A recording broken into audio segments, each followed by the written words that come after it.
അസ്സലാമു അലൈക്കും വറഹ്മത്തുള്ളാഹി വബറകാതുഹു. ബിസ്മില്ലാഹി വൽഹംദുലില്ലാഹി വഹ്ദഹു വസ്സലാത്തു വസ്സലാമു അലാ അഷ്റഫിൽ മുർസലീൻ വആലി കുല്ലി വസ്സഹാബതി അജ്മഈൻ. അമ്മാ ബഅദ്. സഹൃദയരെ, സർഗവസന്തം പൂമഴയായി പാടിയും പറഞ്ഞും വരച്ചും രചിച്ചും പെയ്തയുന്ന ഈ വേദിയിൽ തുടരുന്ന യുദ്ധങ്ങൾ നിഷ്ക്രിയമാകുന്ന യുവനോ എന്ന വിഷയത്തിൽ അധികരിച്ച് അല്പം നിങ്ങളുമായി സംവദിക്കാൻ ഞാൻ ആഗ്രഹിക്കുന്നു. നാഥൻ തുണക്കട്ടെ. ആമീൻ. നിലവിലെ സാഹചര്യം നാം ഒന്ന് പരിശോധിക്കുകയാണെങ്കിൽ ഇസ്രായേലിൻ്റെ ക്രൂര നരമേധങ്ങൾ ഫലസ്തീനിലെ പാവപ്പെട്ട പിഞ്ചു കുഞ്ഞുങ്ങളെപ്പോലും അതിക്രൂരമായി പിച്ചി ചീന്തുന്ന അല്ലെങ്കിൽ കൊല ചെയ്യുന്ന ഒരു സാഹചര്യത്തിലാണ് നാം ജീവിച്ചു കൊണ്ടിരിക്കുന്നത്. ലോകത്ത് വന്നനുഭവിച്ച യുദ്ധങ്ങളുടെ ചരിത്രം നാം ഒന്ന് പരിശോധിക്കുകയാണെങ്കിൽ ഓരോ യുദ്ധവും അവസാനിക്കുന്നത് ഒത്തിരി ജീവനുകളെ കവർച്ച ചെയ്തുകൊണ്ടായിരിക്കും എന്ന് കൃത്യമായി മനസ്സിലാവും.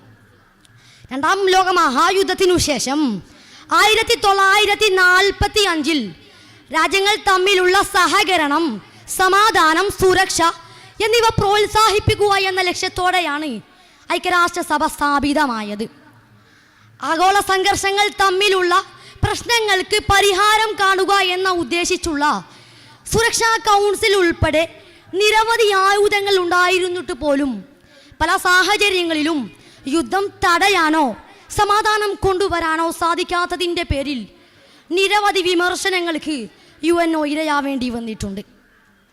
സംഘർഷ യുദ്ധ സാഹചര്യങ്ങളിൽ നിർണായക നടപടി സ്വീകരിക്കേണ്ട യുഎൻ സുരക്ഷാ കൗൺസിൽ പോലും പലപ്പോഴും വീറ്റോ പവർ മൂലം സ്തംഭിക്കപ്പെടുന്നു. 2021 മ്യാൻമാറിൽ നടന്ന സൈനിക അട്ടിമറി സിവിലിയന്മാർക്കെതിരെ അക്രമാസക്തമായ അടിച്ചമർത്തലിന് കാരണമായി. സൈനിക ഭരണകൂടത്തിൻ്റെ നടപടിയെ യുഎൻ അപലപിച്ചിട്ടുണ്ടെങ്കിലും അക്രമത്തിൽ ഫലപ്രദമായി ഇടപെടാനോ അക്രമം തടയാനോ സാധിച്ചിട്ടില്ല. ആഗോള സമവായങ്ങളുടെ അഭാവം, പ്രത്യേകിച്ച് റഷ്യയുടെയും ചൈനയുടെയും പങ്കാളിത്തത്തോടെ യുഎൻ നടപടിയെ ബുദ്ധിമുട്ടാക്കി. മ്യാൻമാറിലെ റോഹിംഗ്യൻ പ്രതിസന്ധി അല്ലെങ്കിൽ സിറിയയിലെ അഭയാർത്ഥികളുടെ കാര്യത്തിൽ പോലുള്ള ചില സാഹചര്യങ്ങളിൽ മാനുഷിക സംഘടനകൾ അമിതമായി ഭാരത്തിലാവുകയും ആവശ്യമായ സഹായം നൽകാൻ കഴിയാതെ വരികയും ചെയ്യുന്നു. ഐക്യരാഷ്ട്രസഭയുടെ അടിസ്ഥാന തത്വം ദേശീയ പരമാധികാരത്തോടുള്ള ബഹുമാനമാണ്. അതായത് ഉൾപ്പെട്ടിരിക്കുന്ന സംസ്ഥാനങ്ങളുടെ സമ്മതത്തോടെയുള്ള ആഭ്യന്തര സംഘർഷങ്ങളിൽ മാത്രമേ ഇടപെടാൻ സാധിക്കൂ. ഇത് ആഭ്യന്തര യുദ്ധങ്ങളിലെ ഇടപെടലിന് ദുഷ്കരമാക്കുന്നു. യുഎന്നിന് വെടിനിർത്തലിന് ആഹ്വാനം ചെയ്യാനോ ഉപരോധം ഏർപ്പെടുത്താനോ സമാധാന ദൗത്യം വിന്യസിക്കാനോ കഴിയും. പക്ഷേ അതിന് പരിമിതമായ അധികാരം മാത്രമേയുള്ളൂ. പല സാഹചര്യങ്ങളിലും യുദ്ധം ചെയ്യുന്ന കക്ഷികൾ യുഎൻ നടപടിയെ അവഗണിക്കുന്നു. ശക്തമായ അംഗരാജ്യങ്ങളുടെയും പ്രാദേശിക സംഘടനകളുടെയും പങ്കാളിത്തമില്ലാതെ യുഎന്നിന് ചെയ്യാൻ കഴിയുന്ന കാര്യമൊന്നുമില്ല. തുടർച്ചയായ യുദ്ധങ്ങൾ നിഷ്ക്രിയത്വം പാലിക്കുന്ന യുഎൻഒ എന്നത് നിരവധി വെല്ലുവിളികളുടെ ഫലമായി ഉണ്ടായതാണ്.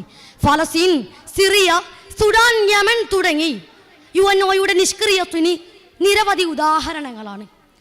സത്യലാൻ അലക്സിച്ചിൻ്റെ ദ അൺവമൻലി ഫേസ് ഓഫ് വാർ എന്ന പുസ്തകത്തിൽ രണ്ടാം ലോക മഹായുദ്ധത്തിൽ റഷ്യയിലെ സ്ത്രീകൾ അനുഭവിച്ച യുദ്ധക്കെടുതികൾ കൃത്യമായി വിവരിക്കുന്നുണ്ട്. അതിൽ അവസാനമായി പറഞ്ഞു വെക്കുന്നത്, ബലം കൊണ്ട് എല്ലാം വെട്ടിപ്പിടിക്കാൻ കഴിഞ്ഞെന്നിരിക്കാം, എന്നാൽ അത്തരം വിജയങ്ങൾക്ക് ആയുസ് വളരെ ശുഷ്കമായിരിക്കും എന്ന് എബ്രഹാം ലിങ്കൺ പറഞ്ഞത് യുദ്ധത്തിൻ്റെ ശാസ്ത്രീയതയെ മനസ്സിലാക്കിക്കൊണ്ടു തന്നെയാണ്. തുടരുന്ന യുദ്ധങ്ങൾ നിഷ്ക്രിയമാകുന്ന യുഎൻഒ എന്നത് നിലവിൽ നടക്കുന്ന സംഘർഷങ്ങൾ പരിഹരിക്കുകയും സമാധാനം, സുരക്ഷ എന്നിവ നിലനിർത്തുക എന്ന ലക്ഷ്യത്തോടെയുമാണ് യുഎൻ സൃഷ്ടിക്കപ്പെട്ടതെങ്കിൽ രാഷ്ട്രീയ ചലനാത്മകത നടപ്പാക്കൽ സംവിധാനങ്ങളുടെ അഭാവം, ആധുനിക യുദ്ധങ്ങളുടെ സങ്കീർണതകൾ എന്നിവ പലപ്പോഴും നിർണായക നടപടി സ്വീകരിക്കുന്നതിൽ നിന്ന് അതിനെ തടയുന്നു. ഒടുങ്ങാത്ത യുദ്ധക്കെടുതികൾ മനുഷ്യ മനതരങ്ങളിൽ ചോരപ്പിളർപ്പ് ആഞ്ഞടിക്കുമ്പോൾ എങ്ങനെ സമാധാനത്തിൻ്റെ വെള്ളരി പ്രാവുകൾ പറക്കും? വആഖിറു ദഅവാന അൽഹംദുലില്ലാഹി റബ്ബിൽ ആലമീൻ. വസ്സലാമു അലൈക്കും വറഹ്മത്തുള്ളാഹി വബറകാതുഹു. തുടരുന്നു നെക്സ്റ്റ്